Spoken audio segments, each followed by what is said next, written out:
தமிழகத்தின் நம்பிக்கை பெற்ற முதலமைச்சர், தமிழ்நாட்டு மக்களின் பாதுகாவலனாக இருக்கின்ற மாண்புமிகு முதலமைச்சர் அவருடைய பிறந்த நாளில் இந்த நிகழ்ச்சியை ஒருங்கிணைத்துக் கொண்டிருக்கும் மாண்புமிகு மக்கள் நல்வாழ்வுத்துறை அமைச்சர் திரு மா சுப்பிரமணியம் அவர்களை, தலைமையேற்று நடத்தி கொண்டிருக்கும் திராவிட முன்னேற்ற கழகத்தின் பொதுச் செயலாளர் அண்ணன் துரைமுருகன் அவர்களை, மாண்புமிகு ஆசிரியர் ஐயா கி வீரமணி உட்பட அனைத்து தலைவர் பெருமக்களை, மாண்புமிகு துணை முதலமைச்சர் அவர்களை,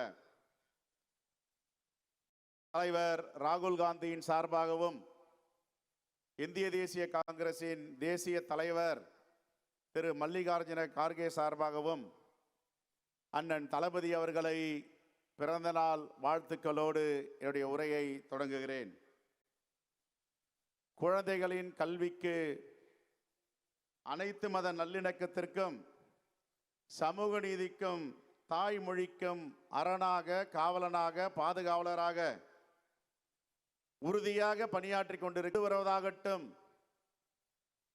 முன்னின்று களத்தில் தமிழ்நாட்டு மக்களை பாதுகாப்பதாகட்டும், நிகருக்கு நிகரான முதலமைச்சராக நம்முடைய முதலமைச்சர் இந்தியாவின் முதன்மை முதலமைச்சராக திகழ்ந்து வருகிறார். செயல் வேகத்தில் அவருக்கு நிகரான தலைவர்கள் இல்லை என்று 24 மணி நேரமும் மக்கள் பணியில் தன்னை ஈடுபடுத்திக் கொண்டிருக்கிறார். ஆறாவரம் இல்லாத முதலமைச்சர், ஆனால் அடர்த்தியான திட்டங்கள் உள்ளவர். பழிவாங்கும் அரசியல் போக்கு என்றும் அவரிடம் நாம் கண்டதில்லை. தமிழர்கள் மீதும் தமிழ்நாட்டு மக்கள் மீதும் அளவில்லா பற்று உள்ளவர் நம்முடைய முதலமைச்சர். நிலைத்த புகழ், நீண்ட ஆயுள் உங்களுக்கு தமிழ்நாட்டு மக்கள் இயற்கையாக கொடுத்திருக்கிறார்கள். அண்ணாவின் கனவு, தலைவர் கலைஞருடைய துணிவு எல்லாம் ஒன்று சேர்ந்த தலைவராக நீங்கள் பரிணாமம் பெற்றிருக்கிறீர்கள்.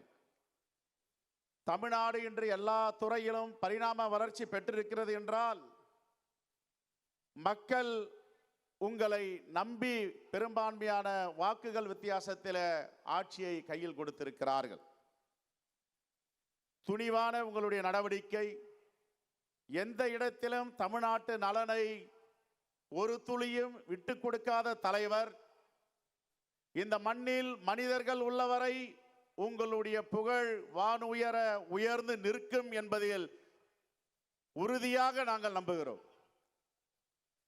மாண்புமிகு முதலமைச்சர், திராவிட முன்னேற்ற கழகத்தின் தலைவர், தன்னுடைய 14 வயதில் தன்னுடைய பணியை, மக்கள் பணியை துவக்குகிறார்.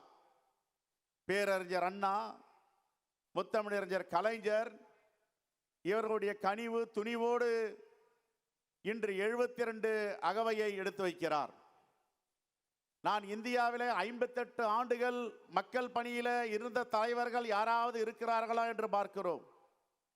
தமிழ்நாட்டில் இருக்கிறார்களா என்று பார்க்கிறோம். தேடி பார்க்க வேண்டி இருக்கிறது.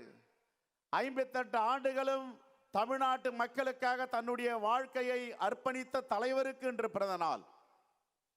திட்டங்கள், எல்லா அரசியல் கட்சிகளும் இந்தியா முழுவதும் வாக்குறுதியை கொடுப்பார்கள். வாக்குறுதியை கொடுத்துவிட்டு அதை நிறைவேற்றுவதற்கு திக்குமுக்காடுவார்கள். ஆனால் கொடுத்த வாக்குறுதியின் நிறைவேற்றிவிட்டு தமிழ்நாட்டு மக்களுக்கு என்ன தேவை என்பதை அறிந்து உடனுக்குடன் நிறைவேற்றி வருகிறார். அது மக்களை தேடிய மருத்துவமாகட்டும், இல்லம் தேடிய கல்வியாகட்டும், அடுத்த தலைமுறை எப்படி இருக்க வேண்டும் என்ற தவல் புதன் திட்டமாகட்டும், நம்முடைய பெண்கள் சங்க இலக்கியத்தில் சொன்னது போல உயர்ந்து நிற்க வேண்டும், அவர்களுக்கு உண்டான புதுமை பெண் திட்டமாகட்டும், இன்று எல்லோரும் உற்று பார்த்து கொண்டிருக்கிறார்கள்.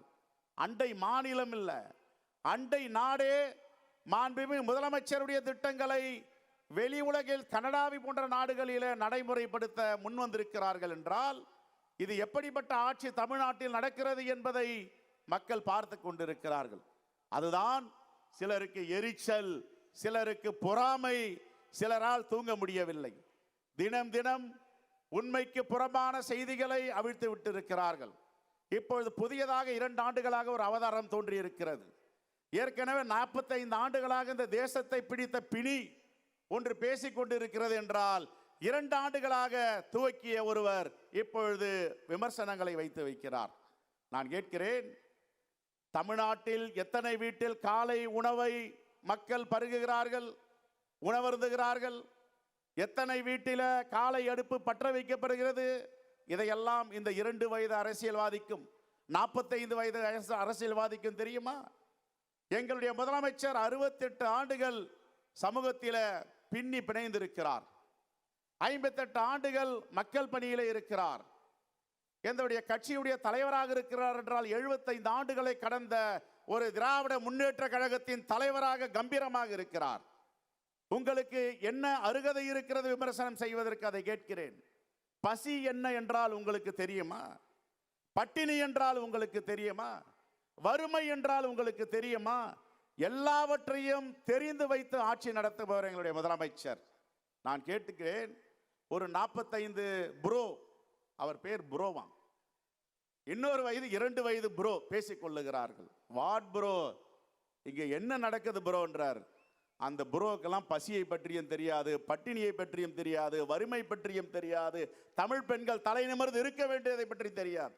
ஆனால் எங்களுடைய முதலமைச்சர் அதை அறிந்திருக்கிறார், புரிந்திருக்கிறார். ஆகவே கருணை உள்ளத்தோடு கஜானா காலி பண்ணிட்டு சென்றாலும் பரவாயில்லை, நான் நிதி மேலாண்மையோடு என்னுடைய மக்களுக்கான பணியை தொடர்ந்து செய்வேன் என்று ஆட்சியை கம்பீரமாக நடத்தி கொண்டிருக்கிறார். இது என்ன, நீங்கள் எல்லாம் ஏற்கனவே இருந்த தலையாட்டி பொம்மை முதலமைச்சர் என்று நினைத்தீர்களா? நீங்கள் காட்டும் கோப்புகளில் எல்லாம் கையெழுத்திட்டு விடுவார். ஒரு பக்கம் சிபிஐ வைத்து மிரட்டுவேன், ஒரு பக்கம் இடியை வைத்து மிரட்டுவேன், இன்னொரு பக்கம் இன்கம் டாக்ஸை வைத்து மிரட்டுவேன், இன்னொரு பக்கம் தேர்தல் ஆணையத்தை வைத்து மிரட்டுவேன் என்று. அப்படிப்பட்ட முதலமைச்சர் அல்ல எங்களுடைய முதலமைச்சர். முத்தமிழறிஞர் கலைஞருடைய மறுமுகம் மறந்துவிடக் கூடாது. ஆகவே தான் இன்று இந்தியாவில் உள்ளவர்கள் எல்லாம் உற்று பார்த்து கொண்டிருக்கிறார்கள். எங்கள் தலைவர் ராகுல் காந்தி இதுவரை அவர் வாழ்நாளில அரசியலில அண்ணனாக ஏற்றுக்கொண்டதில்லை. இந்த தேசத்தில் ஒருவரை என்னுடைய மூத்த அண்ணனாக ஏற்றுக்கொண்டிருக்கிறார் என்றால் அது நம்முடைய மாண்புமிகு முதலமைச்சர் அண்ணன் தளபதி என்பதை யாரும் மறந்துவிடக் கூடாது. 2000 கோடி கொடுக்கவில்லை என்றால் உதய் மின் திட்டத்தை விட்டு கொடுத்தது போல, நீட் தேர்வை விட்டு கொடுத்தது போல எங்களுடைய முதலமைச்சர் கையெழுத்திட்டு விடுவாரா? நீங்கள் யாரிடம் அரசியல் செய்கிறீர்கள் உணர்ந்து செய்யுங்கள். எப்படிப்பட்ட எதிர்ப்பு வந்தாலும் தமிழ்நாட்டு மக்களுடைய பாதுகாவலராக எங்களுடைய முதலமைச்சர் இருப்பார். அதுதான் 75 ஆண்டு கால வரலாறு. நீ 2 ஆண்டுகள் கட்சியை ஆரம்பித்து விட்டு குறை சொல்வதும் 45 ஆண்டுகள் அரசியல் இருந்து குற்றம் சொல்வதும் சொல்லுகிறீர்களா? 75 ஆண்டு தலைவரோடு 140 ஆண்டு கட்சி காங்கிரஸ் உறுதுணையாக இருக்கிறது. 100 ஆண்டுகளை கடந்த கம்யூனிஸ்ட் உறுதுணையாக இருக்கிறது. 75 ஆண்டுகளை கடந்த திராவிட கழகம் இருக்கிறது, பொது உடைமை கட்சி இருக்கிறது. இங்க இருக்கின்ற தலைவர் பெருமக்கள் இருக்கிறார்கள். ஆலமரமாக அவர் நிமிர்ந்து இருக்கிறார். விழுதுகளாக இங்க நாங்கள் எல்லாம் அவரை பிடித்து கொண்டிருக்கிறோம். உங்களால் வீழ்த்த நாங்கள் அனுமதிக்க மாட்டோம். என்ன பேசுறாருன்னு தெரியல. எங்கள் முதலமைச்சர் மாதிரி உங்களால் உழைக்க முடியுமா? நேர்மையாக இருக்க முடியுமா? உண்மையாக இருக்க முடியுமா? மக்களுக்கு விசுவாசமாக இருக்க முடியுமா? உடனே நம்முடைய பொது உடைமை கட்சி தலைவர் சொன்னது போல பாசிசத்திற்கும் பாயாசத்திற்கும் என்ன வித்தியாசம் என்று கேட்கிறாயே, 2க்கும் உனக்கு என்ன கருத்து என்று தெரியுமா? 146 53 லட்சம் கோடி இந்த இந்தியாவில் மக்கள் தொகை, 15% மக்கள் வறுமை கோட்டின் கீழே இருக்கிறார்கள் என்று இந்திய அரசும் சொல்லுகிறது, உலக நாடுகளும் சொல்லுகிறது. அப்படி 15 கோடி மக்கள் வறுமையின் கீழே இருக்கிறார்கள் என்றால் ஏறக்குறைய 20 கோடி மக்கள் வறுமை கோட்டின் கீழே இருக்கிறார்கள், பிலோ பாவர்ட்டி லைன். அப்படி என்றால் ஒரு தேசம், இந்தியா, சீனா, இந்தோனேஷியா, பாகிஸ்தானுக்கு பிறகு ஒரு நாடு என்றால் 5வது பெரிய நாடு, 20 கோடி மக்கள் தொகை உள்ள நாடு. இப்படி வறுமையில் இருக்கின்ற ஒரு ஒன்றிய அரசு, ஆனால் தமிழ்நாட்டு மக்களை பசி இல்லாமல், பட்டினி இல்லாமல், குழந்தை முதல் பெரியவர் வரை இன்று மகிழ்ச்சியாக வாழ வைத்துக் கொண்டிருக்கிறார். இதையெல்லாம் பார்த்தால் உங்களுக்கு எரிச்சலாக இருக்கிறதா? பொறாமையாக இருக்கிறதா? இதற்கெல்லாம் நீங்கள் பதில் சொல்ல தயாரா? காலையில ஒரு தாய் தன்னுடைய குழந்தையை பள்ளிக்கூடத்தில் விடுகிறார். அங்கே முதலமைச்சருடைய காலை உணவை பள்ளி குழந்தைகள் உண்கிறார்கள். பேருந்தில பயணம் செய்கிறார், விடியல் பயணம், முதலமைச்சருடைய விடியல் பயணம். அங்கே போகிறார், 1000 ரூபாய் காத்து கொண்டிருக்கிறது. மக்கள் எங்களுடைய முதலமைச்சருடைய உரிமை தொகை என்று பெற்றுக் கொள்ளுகிறார். இன்னொரு பக்கம் பெண் குழந்தையை பார்க்கிறார். புதுமை பெண் திட்டத்தில் 1000 ரூபாய், தவ புதல்வன்களுக்கு 1000 ரூபாய். இப்படி இந்த திட்டத்தை பற்றி இந்தியாவில் எந்த மாநிலமாவது சிந்தித்து இருக்கிறதா? உரிமை தொகை என்ற கண்டுபிடிப்பு எங்கிருந்து வந்தது? இங்கிருந்து தானே எல்லா மாநிலங்களுக்கும் சென்றது. குடிசை மாற்று வாரியம், குடிசை இல்லாத மாநிலம் என்று முத்தமிழறிஞர் கலைஞர் ஆரம்பித்தார, எங்கிருந்து சென்றது? தமிழ்நாட்டில் இருந்து தானே இந்தியா முழுவதும் அது பயணமானது. இப்படிப்பட்ட திட்டங்களை உங்களால் சிந்திக்க முடியுமா, நடைமுறைப்படுத்த முடியுமா என்பதை நான் உங்களிடம் கேட்க விரும்புகிறேன். பண மதிப்பிழப்பு கொண்டு வந்தீர்கள், எல்லா பணத்தையும் பிடுங்கி கொண்டீர்கள். ஆனால் எங்களுடைய முதலமைச்சர் யார் பிடுங்கினாலும் பரவாயில்லை, மாதம் மாதம் 1000 ரூபாய் வைத்துக் கொள்ளுங்கள் என்று உரிமை தொகையை 1,25,00,000 பேருக்கு தோராயமாக என்று கொடுத்து வருகிறார். எவ்வளவு பெரிய புரட்சிகரமான திட்டங்கள்! இதையெல்லாம் உங்களால் தாங்கிக் கொள்ள முடியவில்லை. என்ன காரணம் என்றால், இங்கே நீங்கள் புதிய கல்விக் கொள்கையை கொண்டு வருவதற்கு துடித்துக் கொண்டிருக்கிறீர்கள். புதிய கல்விக் கொள்கை என்றால் என்ன? எங்களுடைய மூதாதையர்கள் முன்னோர்கள் எப்படி இருந்தார்களோ நீங்கள் அந்த குலத்தொழிலை செய்ய வேண்டும், அந்த குலத்தொழிலை ஒழிக்க வேண்டும் என்றுதானே முத்தமிழறிஞர் கலைஞர் போராடினார். மேற்கு வங்கத்திலேயே கைரிக்ஷா இழுக்கும் போது கூட இங்க தமிழ்நாட்டில் அதை ஒழித்தவர் தானே.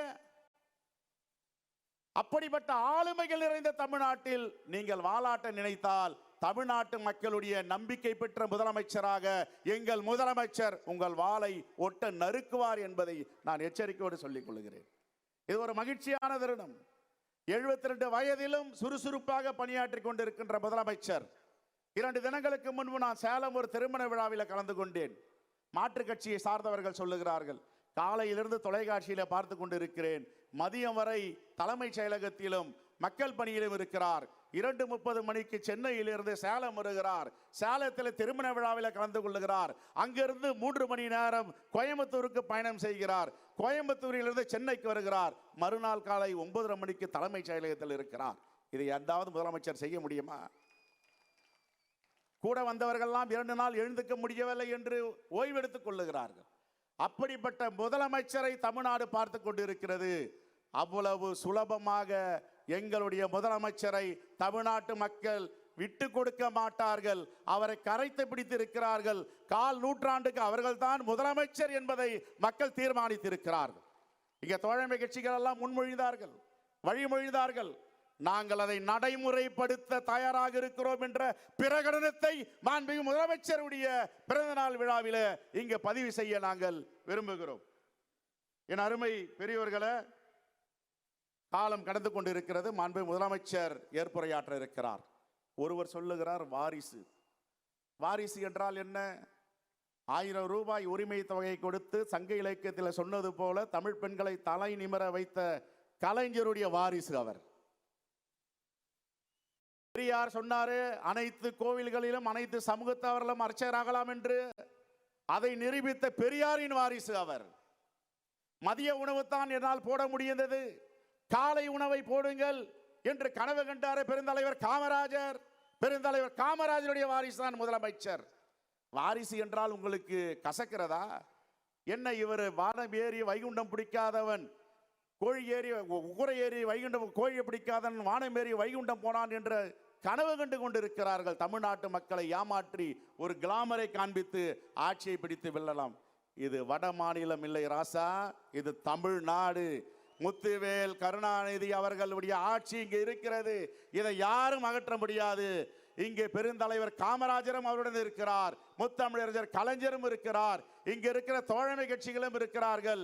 நிறைவாக அவரை வாழ்த்த வயதில்லை என்றாலும் வணங்கி சொல்லுகிறேன், இந்த மண்ணில் மனிதர்கள் உள்ளவரை உங்களுடைய அர்ப்பணிப்பு, உங்களுடைய தியாகம், உங்களுடைய உண்மை, உங்களுடைய நேர்மை, இந்த மக்களை நீங்கள் விசுவாசிக்கும் அன்பு இந்த மக்களிடையே வானுயர்ந்து நிற்கும், நிலைக்கும் என்று சொல்லி விடைபெறுகிறேன். நன்றி, வணக்கம்.